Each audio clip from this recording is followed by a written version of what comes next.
Kilonotes free versus paid, which is more worth it.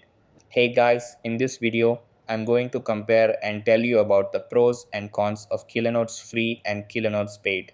So make sure to watch this video till the end and let's get started. So first, let's talk about Kilonotes free. Kilonotes Free is a great option for users who want a basic digital note taking experience without spending any money. It offers essential features like handwriting, typing, and basic organization tools. One of its biggest advantages is that it provides an ad free experience, which is rare for a free app. However, the free version has limitations, such as restricted access to advanced features like cloud sync, custom templates, and PDF annotation. Now, moving on to Kilonotes Paid.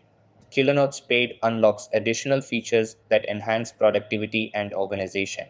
With the premium version, you get unlimited notebooks, advanced customization options, and access to cloud syncing, which allows seamless access across devices.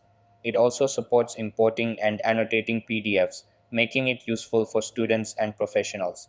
However, the downside is that it requires a one time purchase or subscription, which may not be ideal for casual users who only need basic note taking functions.